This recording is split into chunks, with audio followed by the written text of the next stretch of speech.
Hello students, कैसे हो बच्चों। मैं फिजिक्स गुरुजी वाडिया सर। बेटा ब्रह्मास्त्र सीरीज़ का ये चैप्टर नंबर 2 है, उसका लेक्चर 1 है। इसके पहले मैं इलेक्ट्रिसिटी अपलोड कर चुका हूँ। तो जो बच्चे इस सीरीज़ में नए हैं उन्हें मैं बता दूँ कि पहले आप इलेक्ट्रिसिटी के वीडियोस देख लें और इस सीरीज़ को ज़रूर ज्वाइन करें। ये सीरीज़ आपके बोर्ड 2024 के लिए काफ़ी इम्पॉर्टेंट होने वाली है। इसमें हम ज़ीरो से एडवांस लेवल तक के कंसेप्ट सीखेंगे जो आपकी सीबीएसई बोर्ड में आपकी हेल्प करेंगे। हाँ, अभी कुछ टाइम में थोड़ा लेट हो गया वीडियो डालने में, ठीक है। काफ़ी लगभग अपने को बहुत लंबा टाइम हो गया है वीडियो अपलोड किए। और इसके स्टडी नोट्स भी, इस चैप्टर के स्टडी नोट्स भी मैंने ऑटोमेटिक वाला पहले से ही डाल दिए हैं टेलीग्राम ग्रुप पे। तो आप डिस्क्रिप्शन में जाएं, वहाँ पर आपको लिंक है, वहाँ से आप स्टडी नोट्स डाउनलोड कर सकते हैं। और साथ ही साथ इसके स्क्रीनशॉट भी लेकर रखें, जो हम इसमें पढ़ेंगे उसके स्क्रीनशॉट भी आप लेकर पढ़ें। तो आज हम बात करने वाले हैं magnetic effect of electric current के बारे में, जो कि अपना चैप्टर नंबर 2 है। ये चैप्टर बोर्ड में थोड़ा सा इम्पोर्टेंट रखता है थ्योरेटिकल पॉइंट ऑफ व्यू से, यानी कि इसमें थ्योरी क्वेश्चन बनने के चांसेस ज़्यादा हैं। इस चैप्टर में कुछ लिमिटेड पैटर्न ऑफ क्वेश्चंस बनते हैं, यानी कि जो नंबर ऑफ क्वेश्चन जो इसमें से आएंगे, जितने भी क्वेश्चंस बनेंगे उनके पैटर्न फिक्स है।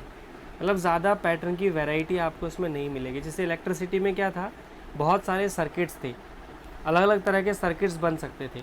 इसमें ऐसा नहीं है, इसमें चीज़ें हमारे लिए काफ़ी सिंप्लीफाई हैं और काफ़ी ईजी चैप्टर है। और इस चैप्टर में स्कोर करना भी काफ़ी ईजी है। बस थोड़ा सा आपको कंसेप्चुअली इसके अंदर चलना पड़ेगा, और उसके लिए वाडिया सर है ही कंसेप्चुअली हर चीज़ सिखाने के लिए। तो चलिए स्टार्ट करते हैं। सबसे पहले हम बात करते हैं ऑरस्टेड एक्सपेरिमेंट की। अब ऑरस्टेड जो है वो एक साइंटिस्ट का नाम है बेसिकली। ऑरस्टेड ने क्या किया था, एक एक्सपेरिमेंट किया था, और उसके आधार पर उसने एक रूल दिया था जिसे हम बोलेंगे स्नो रूल। ठीक है, एक रूल उन्होंने दिया था जो कि हमारे पास है स्नो रूल। अब स्नो रूल के थ्रू उसने देखा क्या था, मैं पहले आपको थोड़ा सा इंट्रोडक्शन दे देता हूँ एक्सपेरिमेंट के बारे में, फिर मैं आपको इसके एनिमेशन भी दिखाऊंगा ताकि आप एनिमेशन के थ्रू समझने की कोशिश करेंगे ऑरस्टेड ने किया क्या था। ऑरस्टेड ने क्या किया कि एक वायर लिया, ये हमारे पास एक वायर है, मान लेते हैं AB, इसमें फ़्लो किया करंट, ये हमने करंट फ्लो किया। उसने क्या देखा कि इसके पास जब मैं कंपास को लेकर जाता हूँ, ये हमारा पास कंपास है, तो जब मैं इसके पास कंपास को लेकर जाता हूँ तो ये कंपास डिफ्लेक्शन शो करता है। अब इस कंपास में डिफ्लेक्शन शो होने का मतलब हो गया कि इस वायर के पास मैग्नेटिक फील्ड है। यानी कि ऑरस्टेड ने क्या देखा अपने एक्सपेरिमेंट में, उसने अपने एक्सपेरिमेंट में मैग्नेटिक फील्ड को देखा। मैग्नेटिक फील्ड को देखने के लिए उन्होंने क्या किया, उन्होंने एक एक्सपेरिमेंट किया कि करंट कैरिंग वायर के पास कंपास को लेकर गए और देखा गया कि कंपास जो है वो डिफ्लेक्ट हो रहा है। ठीक है, इसका मतलब एक वायर के सराउंडेड, वायर के चारों तरफ एक मैग्नेटिक फील्ड होता है, इसका मतलब ये हुआ। अब एक्सपेरिमेंट क्या है वो समझो। स्नो का मतलब मैं समझा देता हूँ आपको। स्नो क्या है, स्नो का मतलब है साउथ टू नॉर्थ। ठीक है, ओ का मतलब है ओवर वायर, एंड डब्ल्यू का मतलब है वेस्ट, यानी कि डायरेक्शन। कहने का मतलब अगर करंट साउथ टू नॉर्थ अगर करंट फ्लो हो रही है और कंपास वायर के ऊपर रखा हुआ है तो डिफ्लेक्शन जो है वो वेस्ट डायरेक्शन में आता है। तो स्नो रूल का मतलब आप समझ जाओ, साउथ टू नॉर्थ अगर हम करंट को फ्लो कर रहे हैं, वायर के ऊपर कंपास रखा हुआ है, तो डिफ्लेक्शन जो है वो टूवर्ड्स वेस्ट आएगा। कैसे, ये एक अरेंजमेंट आपको दिख रहा है यहाँ पे। इसमें हमारे पास कंपास है, एक वायर है, वायर के साथ एक रेजिस्टेंस दिया हुआ है और एक बैटरी कनेक्टेड है। अभी बैटरी कनेक्टेड नहीं है, ये मैंने बैटरी को कर दिया कनेक्ट। ठीक है, इसको मैं वैसे ही कनेक्ट कर देता हूँ। ये मैंने बैटरी को कनेक्ट कर दिया। ऊपर आपको डायरेक्शन दिख रही होगी, साउथ, नॉर्थ, वेस्ट, ईस्ट। अब ध्यान दो, करंट जो है वो कहाँ से कहाँ फ्लो हो रही है, साउथ से नॉर्थ। एरो दिख रहे होंगे आपको, साउथ से नॉर्थ हमारी करंट फ्लो हो रही है इसमें। ठीक है, और कंपास जो है वो कहाँ रखा हुआ है, ऊपर रखा हुआ है वायर के। तो हमारा जो डिफ्लेक्शन है, यानी कि जो हमारा नॉर्थ साइड है, वो कहाँ दिख रहा है हमें, वेस्ट की डायरेक्शन में। तो स्नो रूल का मतलब क्या हो गया, if current is passing through wire from south to north and compass is placed over the conductor या over the wire, then needle will deflect towards west. अगर मैं कंपास की पोजीशन चेंज कर दूंगा तो देखो डिफ्लेक्शन चेंज हो गया, पहले ब्लू वाला वेस्ट की तरफ था, अब रेड वाला वेस्ट की तरफ हो गया। देखो आप दोबारा देखो, ये डिफ्लेक्शन चेंज हो रहा है यहाँ पे, जैसे ही मैं पोजीशन चेंज कर रहा हूँ डिफ्लेक्शन चेंज हो रहा है। कंपास में डिफ्लेक्शन आना इस चीज़ को सिग्निफाई करता है कि इस वायर के चारों तरफ एक मैग्नेटिक फील्ड है। तो ऑरस्टेड ने एक चीज़ ऑब्जर्व की कि करंट कैरिंग वायर के चारों तरफ मैग्नेटिक फील्ड होता है, ठीक है, ये कुछ इस तरह से, जिसे उसने स्नो रूल के आधार पर आइडेंटिफाई किया।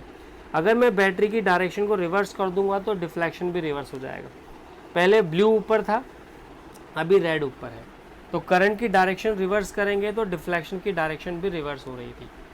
अब ऑरस्टेड ने बहुत सारे एक्सपेरिमेंट इसके ऊपर किए, करंट को बढ़ाकर देखा तो देखा करंट को बढ़ा रहे हैं तो डिफ्लेक्शन भी बढ़ रहा है, करंट को कम कर रहे हैं तो डिफ्लेक्शन भी कम हो रहा है, ठीक है। करंट की डायरेक्शन चेंज कर रहे हैं तो डिफ्लेक्शन की डायरेक्शन भी बदल रही है। अगर हम कंपास को मतलब वायर कंपास को ऊपर रखते हैं तो डिफ्लेक्शन अलग आता है, वायर के नीचे रखते हैं तो डिफ्लेक्शन की डायरेक्शन बदल जाती है। तो कंपास की पोजीशन बदलने से भी डिफ्लेक्शन बदल रहा था, कंपास को पास और दूर ले जाने से भी डिफ्लेक्शन चेंज हो रहा था। मतलब मैं कंपास को दूर लेकर जा रहा हूँ तो डिफ्लेक्शन कम आ रहा है, पास लेकर जा रहा हूँ तो डिफ्लेक्शन ज़्यादा आ रहा है ना। तो इससे ये देखा, अब देखो यहाँ पे मैं इसको वापस आपको समझाने की कोशिश करता हूँ। ऑरस्टेड ने इस एक्सपेरिमेंट के थ्रू, ऑरस्टेड का कहने का मतलब क्या था भाई, देखो सिंपल सी बात, उसने क्या देखा, एफ, सबसे पहले तो मैं स्नो रूल की मैं बात करूं यहाँ पे,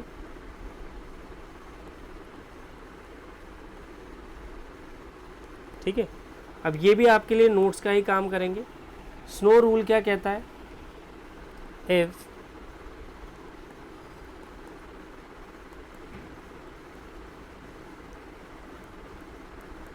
electric current is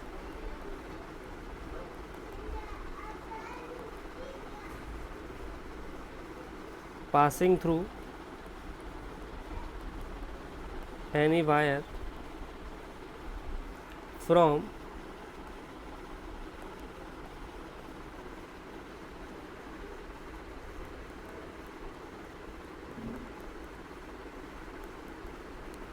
south to north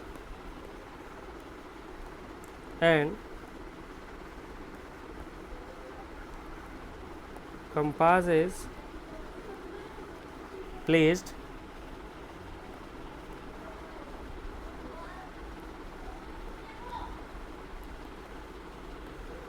over the wire,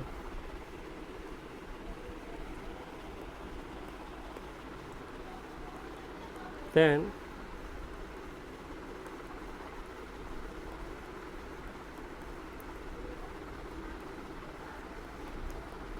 needle of compass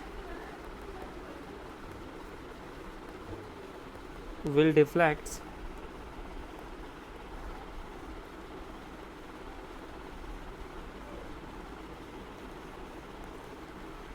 towards west. तो स्नो रूल का मतलब हमारे पास सीधा सीधा सा क्या हो गया, स्नो यानी कि south to north over wire towards west, simple सा स्नो रूल। ये ऑरस्टेड ने इससे क्या देखा, ऑरस्टेड ने इससे क्या आइडेंटिफाई किया, from this experiment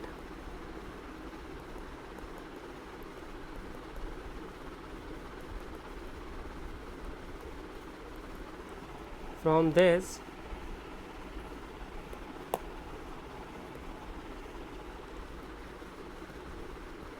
experiment or a state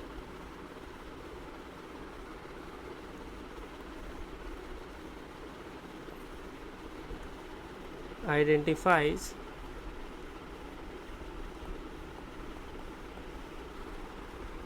magnetic field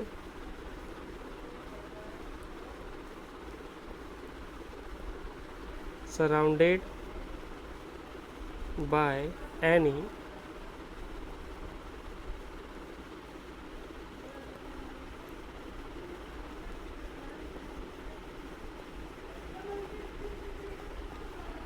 यानी कि ऑरस्टेड ने ये आइडेंटिफाई किया कि किसी भी करंट कैरिंग वायर के चारों तरफ एक मैग्नेटिक फील्ड होता है।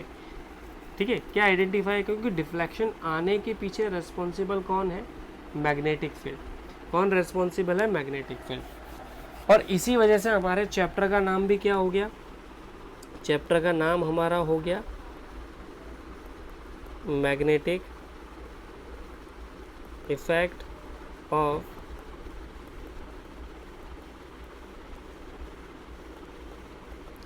Electric current. क्या नाम हो गया चैप्टर का? यानी कि हम इलेक्ट्रिक करंट के मैग्नेटिक इफेक्ट की बात करेंगे। इसमें किसकी बात करेंगे? इलेक्ट्रिक करंट के मैग्नेटिक इफेक्ट की। यानी कि हम इसके अंदर ये देखेंगे कि हमारा इलेक्ट्रिक करंट का जो मैग्नेटिक इफेक्ट है वो किस तरह से ट्रीट करेगा। यानी कि हमारा सिंपल शब्दों में हम ऐसा कह सकते हैं कि एक वायर है, इसमें अगर करंट फ्लो हो रही है तो इसके चारों तरफ एक इमेजनरी रीजन होगा, एक मैग्नेटिक फील्ड होगा कुछ इस तरह से। तो इसके चारों ओर जो है वो क्या हो जाएगा? हमारा मैग्नेटिक फील्ड हो जाएगा। अब ये मैग्नेटिक फील्ड क्या है, कैसे कैलकुलेट करते हैं, वो अपन आगे बात करेंगे, इसी को हम बात करेंगे। अब हम सबसे पहले समझते हैं कि ये तो हमें पता लग गया कि मैग्नेटिक फील्ड होता है। अब मैग्नेटिक फील्ड की डेफिनेशन सबसे पहले हम देते हैं, जिसे हम मैग्नेटिक फील्ड की बात करते हैं। तो अब मैग्नेटिक फील्ड कहाँ से आया? वो हमारे पास एक्चुअली आया है मैग्नेट से। मैग्नेट एक स्पेशल टाइप का मटेरियल होता है। अब मैग्नेटिक फील्ड पे जाने से पहले मैं थोड़ा सा मैग्नेट के बारे में आपको बता देता हूँ, मैग्नेट की प्रॉपर्टीज़ मैं आपको बता देता हूँ। तो मैग्नेट क्या होता है? ये एक स्पेशल मटेरियल हो सकता है। स्पेशल मटेरियल आप इसको कह सकते हो, या हम कह सकते हैं एनी मटेरियल और एलिमेंट कह दो या मटेरियल कह दो, दैट अट्रैक्ट्स फेरो मैग्नेटिक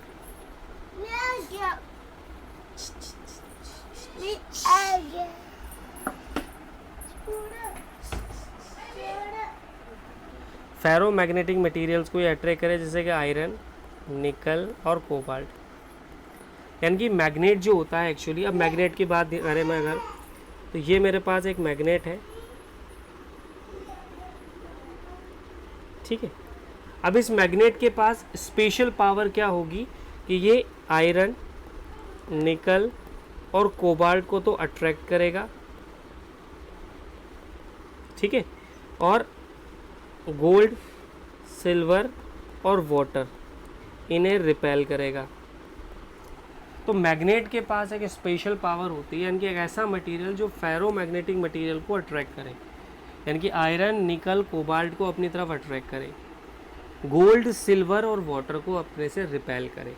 ये इस मटेरियल के पास सुपर पावर थी कि ये कुछ मटेरियल को अट्रैक्ट करता था, कुछ को रिपेल करता था।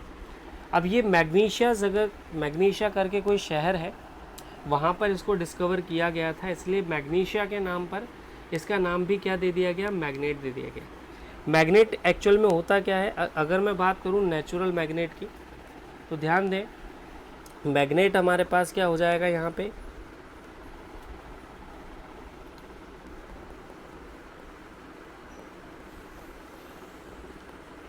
तो जो नेचुरल मैग्नेट होती है हमारे पास,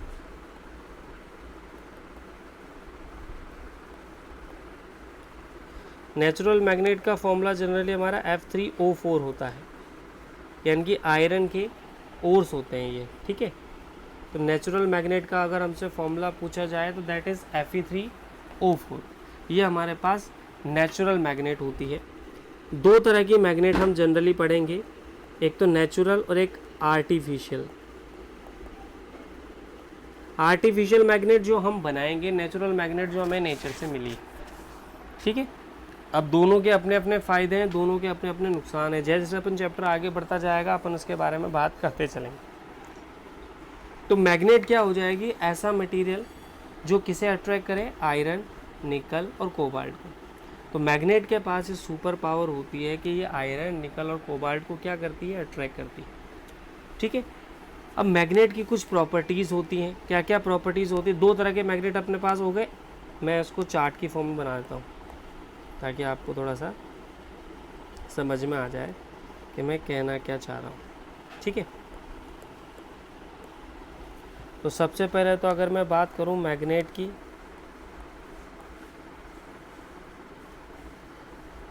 ठीक है, चार्ट की फॉर्म में इसको बना देते हैं।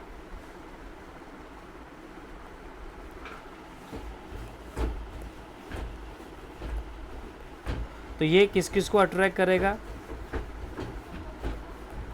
आयरन, निकल, कोबाल्ट को इसे अट्रैक्ट करेगा, ठीक है। अब दो तरह के हमने इसको डिवाइड किया। एक तो हमारा हो गया नेचुरल मैग्नेट,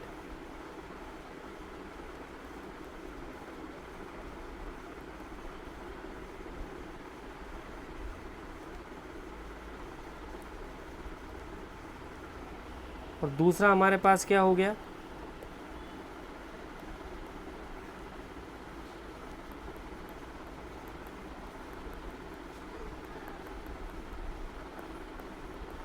आर्टिफिशियल मैग्नेट। अब नेचुरल मैग्नेट क्या होंगे, जो नेचर से मिले हैं हमें, ठीक है। जो नेचुरल मैग्नेट होते हैं बेसिकली ये हमें कहाँ से मिलते हैं, तो ये हमें मिलेंगे नेचर से, जो कि जनरली Fe3O4 इनका जनरल फॉर्मूला होता है। अब ये नेचर से मिले हैं तो इसके साथ कुछ लिमिटेशंस हैं। लिमिटेशंस क्या है कि इसका शेप एंड साइज़ जो है वो फिक्स है, मतलब जिस शेप एंड साइज़ में हमें मिलेंगे हमें उसी से काम चलाना पड़ेगा, क्योंकि नेचुरल है। नेचुरल मैग्नेट का मतलब जो हमें नेचुरली मिले हैं, जो हमें नेचर से मिले हैं, अर्थ से मिला है। तो शेप एंड साइज इसका फिक्स है, इसकी स्ट्रेंथ फिक्स है,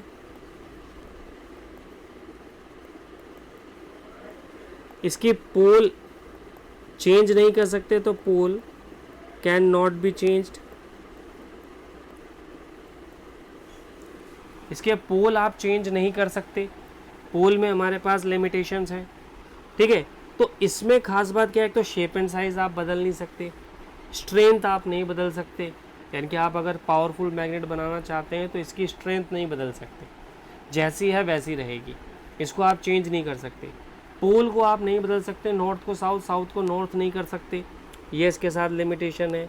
साथ ही इसको कैन नॉट बी मैग्नेटाइज और demagnetise easily.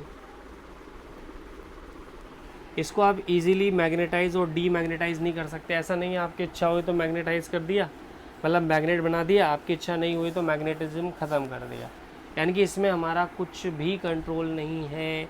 All things are natural. ना हम इसका शेप एंड साइज़ बदल सकते हैं, ना हम इसके स्ट्रेंथ बदल सकते हैं, ना हम इसके पोल चेंज कर सकते हैं, नॉर्थ को साउथ, साउथ को नॉर्थ नहीं बना सकते, ना ही मैं इसको डीमैग्नेटाइज कर सकता हूँ। अगर मैं इसको डीमैग्नेटाइज करना चाहता हूँ तो डीमैग्नेटाइज करने के तरीके अलग हैं। अगर आप चाहते हो कि नेचुरल मैग्नेट को डीमैग्नेटाइज करो तो इसको हैमर से बार बार बीट करो, किसी हाइट से बार बार ड्रॉप करो, ठीक है। डीमैग्नेटाइज करने के या तो हैमर से बीट करो, किसी हाइट से बार बार ड्रॉप करो, ठीक है, या फिर टेम्परेचर बढ़ा दो। तो इन तीन चरों से आप इसको डीमैग्नेटाइज कर सकते हो, मतलब इसका मैग्नेटिज्म ख़त्म कर सकते हो। मैग्नेट से इसको सिंपल आयरन बना सकते हो। पर इसके साथ प्रॉब्लम ये है, एक बार अगर ये डीमैग्नेटाइज हो गया, मतलब अगर इसका मैग्नेटिज्म ख़त्म हो गया, तो आप कुछ भी कर लो ये दोबारा मैग्नेट नहीं बनेगी। तो नेचुरल मैग्नेट के साथ नुकसान बहुत सारे हैं। शेप एंड साइज़ नहीं बदला जा सकता, स्ट्रेंथ नहीं बदली जा सकती, पोल नहीं बदले जा सकते, ना ही आप इसको आसानी से डीमैग्नेटाइज कर सकते हो। एक बार अगर डीमैग्नेटाइज हो गया तो दोबारा मैग्नेटाइज नहीं हो रहा, ये भी इसके साथ नेक्सस है। अब आर्टिफिशियल मैग्नेट्स क्या होते हैं, ये तो बनाए हमने हैं, तो आर्टिफिशियल इसमें सब चीज़ बदली जा सकती है, तो शेप एंड साइज चेंज किए जा सकते हैं, स्ट्रेंथ चेंज की जा सकती है, पोल्स ये भी चेंज किए जा सकते हैं,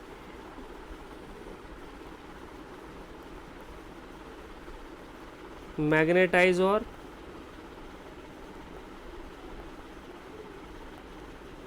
डीमैग्नेटाइज ये भी पॉसिबल है।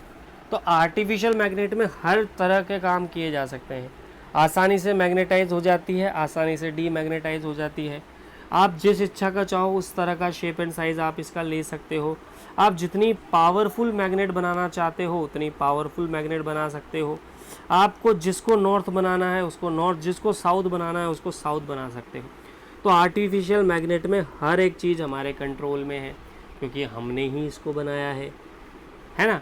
आर्टिफिशियल मैग्नेट का फ़ायदा हो गया मेन मेड मैग्नेट। तो आर्टिफिशियल मैग्नेट को हम क्या कह सकते हैं, मेन मेड मैग्नेट। हमने ही तो बनाया है, तो हमारे आधार पे चलेगी ये, जैसा हम चाहेंगे वैसा इसको बदला जा सकता है। तो नेचुरल मैग्नेट और आर्टिफिशियल मैग्नेट। अब हम बात करें प्रॉपर्टीज़ ऑफ मैग्नेट की, तो प्रॉपर्टीज़ ऑफ मैग्नेट की अगर मैं बात करूं,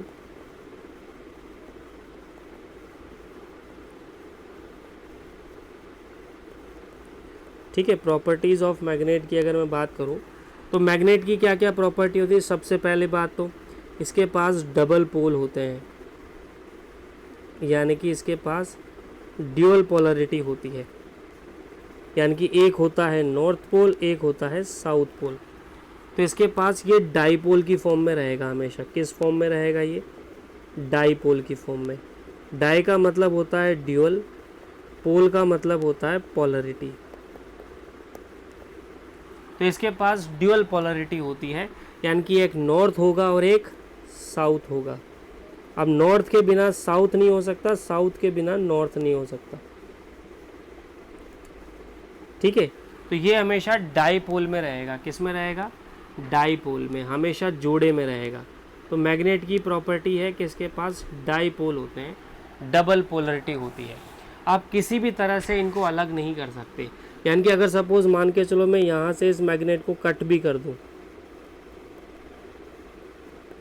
ये सोचते हुए कि सर दो अलग अलग मैग्नेट बन जाएंगे, तो ये तो पहले से साउथ था, ये नॉर्थ बन जाएगा। ये पहले से नॉर्थ था तो ये साउथ बन जाएगा। यानी कि अगर आप मैग्नेट को ब्रेक भी कर दोगे तो भी नॉर्थ और साउथ अलग अलग नहीं होंगे। तो प्रॉपर्टी ये है कि नॉर्थ और साउथ हमेशा पेयर में रहेंगे, ठीक है, ये हमेशा जोड़े में रहेंगे, इनको आप अलग नहीं कर सकते। अगर आप यहाँ से इनको फर्दर ब्रेक करते हो तो ये जो चार पार्टिकल बने हैं ये भी हमारा नॉर्थ साउथ को दिखाएंगे। ऐसे अगर मैं इसको भी ब्रेक करता हूँ तो ये भी हमारा किसको दिखाएगा, नॉर्थ साउथ। तो आप कितना ही छोटा ब्रेक कर लो, नॉर्थ और साउथ को आप ब्रेक नहीं कर सकते। तो प्रॉपर्टी ये ध्यान रखनी है हमें कि ये हमेशा किस में रहेंगे, डाईपोल में रहेंगे, हमेशा ड्यूअल पोलरिटी में रहेंगे। नॉर्थ के साथ साउथ आएगा ही आएगा, साउथ के साथ नॉर्थ आएगा ही आएगा। दूसरी प्रॉपर्टी, अगर मैं नॉर्थ के पास नॉर्थ को लेकर जाऊं तो ये एक दूसरे को क्या करेंगे, रिपेल करेंगे। अगर मैं साउथ के पास साउथ को लेकर जाऊं तो ये भी क्या करेंगे, रिपेल करेंगे। लेकिन अगर मैं नॉर्थ के पास साउथ को लेकर जाऊं तो क्या होगा, इनके बीच में अट्रैक्शन होगा। अब ये प्रॉपर्टी हमें ध्यान रखनी है कि नॉर्थ को नॉर्थ के पास लेकर जाता हूं तो रिपेल करते हैं। यानी कि प्रॉपर्टी सिंपल सी है। क्या सिंपल सी प्रॉपर्टी है, like poles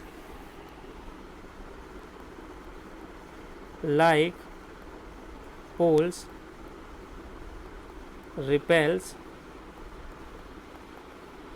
each other unlike poles attracts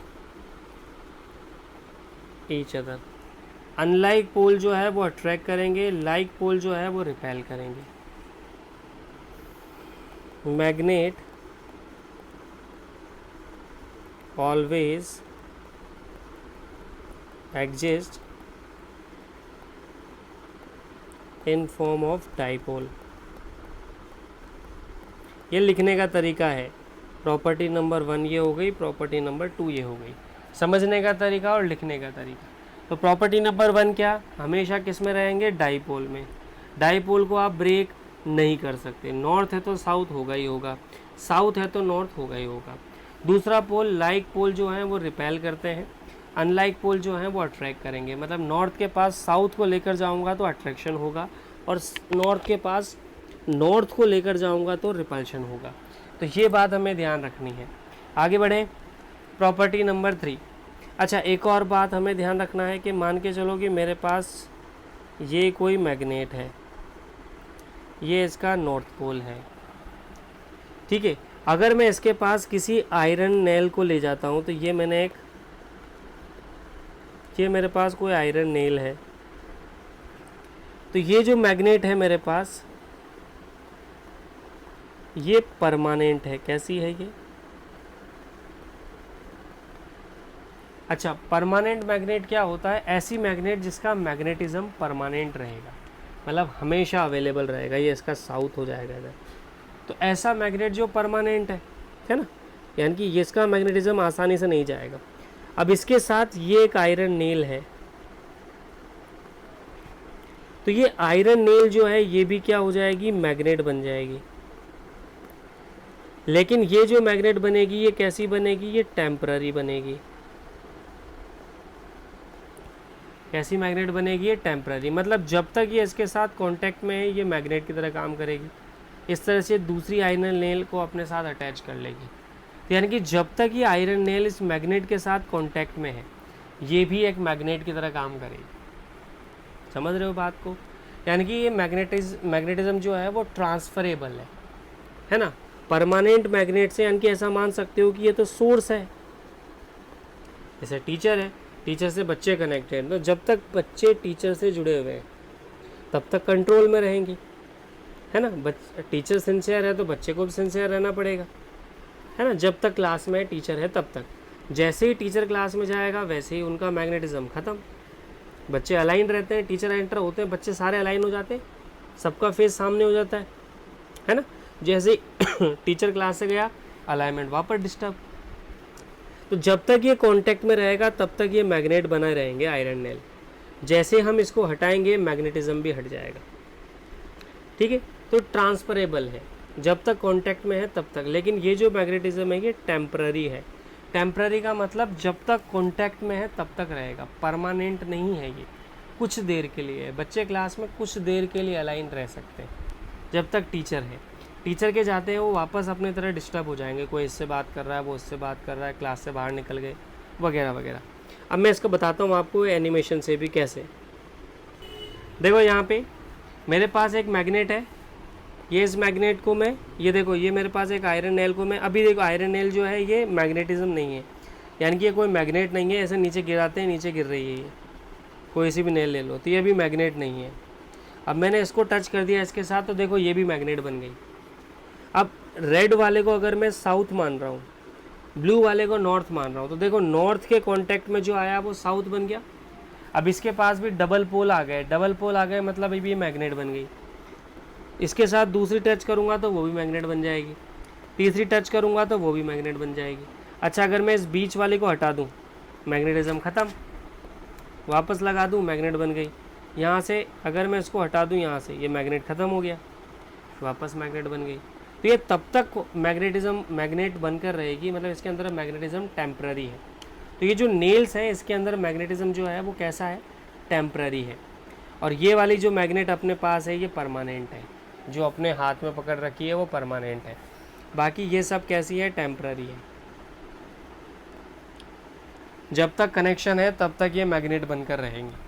तो ये हमारा होता है इनकी मैग्नेटिज्म की ये भी एक प्रॉपर्टी होती है कि मैग्नेटिज्म ट्रांसफरेबल है, एक से दूसरे में जा सकता है, पर ये टेम्पररी है। देखो मैंने यहाँ से इसको हटा दूँ, ये मैग्नेट ख़त्म हो गया, इसका मैग्नेटिज्म ख़त्म हो गया, इसका ये ख़त्म हो गया, वापस लगाऊंगा वापस मैग्नेटिज्म, वापस मैग्नेट बन जाएगी, ये कुछ इस तरह से। तो ये भी एक प्रॉपर्टी है। क्लियर है बात यहाँ तक? क्लियर हो गया? चलो वापस, ठीक है। तो एक तो प्रॉपर्टी हमारे पास ये हो गई कि मैग्नेटिज्म जो है वो, इसे हम इलेक्ट्रोमैग्नेटिक इंडक्शन बोलते हैं, यानी कि एक मैग्नेट से दूसरे मैग्नेट तक ट्रांसफ़र होना। एक और चीज़ हमें ध्यान रखनी है कि हमारे जो पोल्स होते हैं, ठीक है, ये अलग अलग नहीं हो सकते, साथ इनको नॉर्थ और साउथ कहने का रीज़न क्या होता है, अगर मैं एक मैग्नेट को रस्सी से बांध के हॉरिजॉन्टली इस तरह से फ्री छोड़ दूँ, तो इसका जो नॉर्थ पोल है ये नॉर्थ डायरेक्शन को इंडिकेट करता है, और जो साउथ पोल है वो साउथ डायरेक्शन को इंडिकेट करता है। कहने का मतलब, अगर मैं एक मैग्नेट को फ्रीली छोड़ दूँ रस्सी से बांध के, और उसको कैसे भी छोड़ दूँ, कैसे भी घुमा दूँ, तो जो नॉर्थ वाला हिस्सा है, यानी कि जो नॉर्थ पोल है, वो एन वाला जो पोल है वो नॉर्थ को इंडिकेट करेगा, और जो साउथ वाला पोल है वो साउथ डायरेक्शन को इंडिकेट करेगा। इसीलिए हम इसको डायरेक्शन बताने के लिए भी यूज़ करते हैं, और जो हमारा कंपास होता है उसमें यही काम करता है। कंपास भी एक तरह का मैग्नेट होता है, जो नॉर्थ और साउथ में अपने आप को अलाइन कर लेता है, जिससे हम डायरेक्शन देख पाते हैं, हमें पता लग पाता है कि नॉर्थ डायरेक्शन कौन सी है और साउथ डायरेक्शन कौन सी है। तो वो हमें किससे पता लग पाता है? कंपास की वजह से।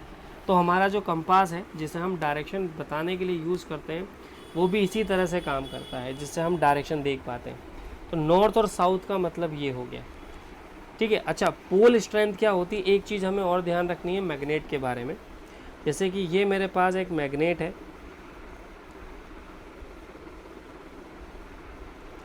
अब इसका जो पोल होता है, जैसे ये नॉर्थ पोल है और ये इसका साउथ पोल है, इस पोल की एक स्ट्रेंथ होती है जिसे हम पोल स्ट्रेंथ बोलते हैं। स्ट्रेंथ का मतलब इस पोल की पावर।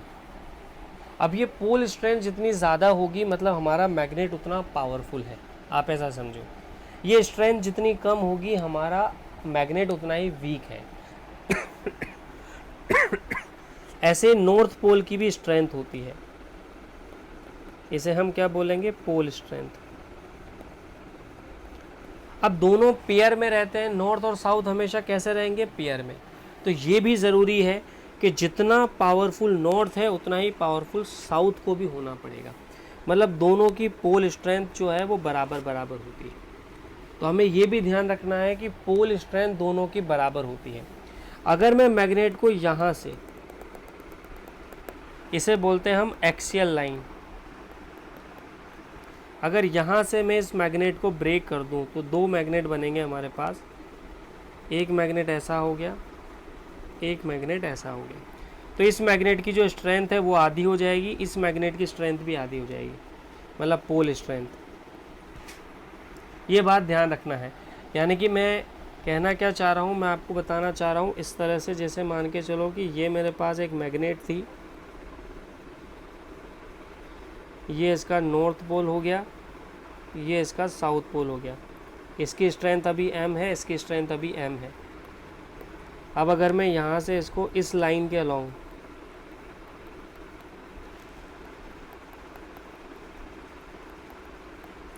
एक्सियल लाइन के अलॉन्ग में अगर मैं इसका कट कर दूँ, तो ये कुछ इस तरह की मैग्नेट बन जाएगी हमारे पास दो।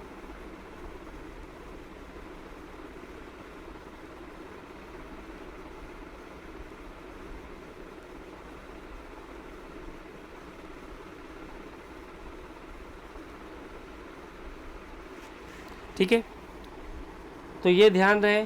अब इसमें हमें इतना पता है कि ये वाला टर्मिनल नॉर्थ होगा, ये नॉर्थ होगा, ये भी साउथ होगा, ये भी साउथ होगा।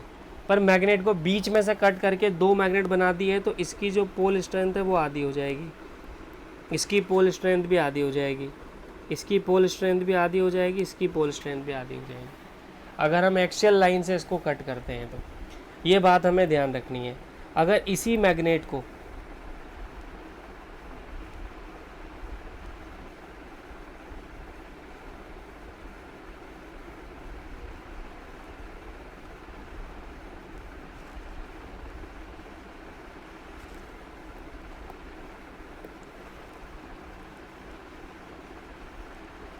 ठीक है, ये हमारे पास नॉर्थ पोल हो गया, ये हमारे पास साउथ पोल हो गया। अगर मैं इसको बीच में से कट करूँ, इसे हम बोलते हैं इक्वेटर।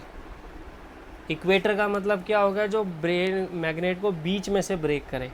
यानी कि अगर मैं इसको इस तरह से ब्रेक करता हूँ तो ये हमारी कुछ इस तरह की मैग्नेट बन जाएगी दो।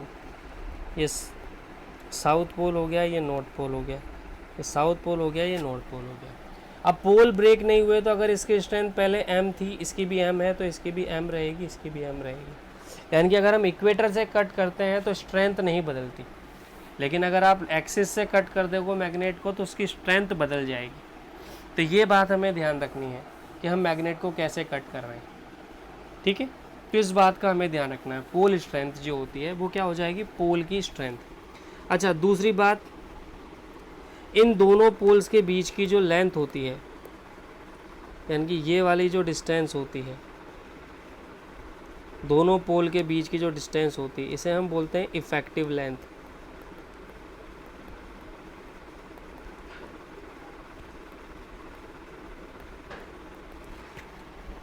इफेक्टिव लेंथ ऑफ मैग्नेट इसे कहा जाता है। स्मॉल एल से इसको दिखाते हैं, दो पोल्स के बीच की डिस्टेंस, यानी कि हमारी मैग्नेट की लेंथ कितनी है। ठीक है, तो ये बातें हमें ध्यान रखनी है। इसके अलावा ये किस तरह का मैग्नेट होती है, तो परमानेंट मैग्नेट है। ये कैसी मैग्नेट है, परमानेंट। इसका मैग्नेटिज्म अगर आपको लूज़ करना है तो या तो इसको हैमर से बीट करो, तो हम इस कह सकते हैं। अगर मुझे इसको डीमैग्नेटाइज करना है तो हम लिख सकते हैं to demagnetise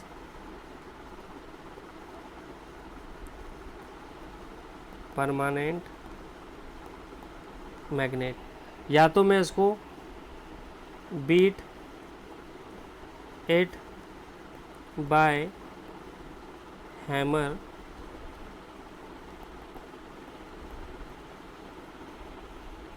again and again, drop it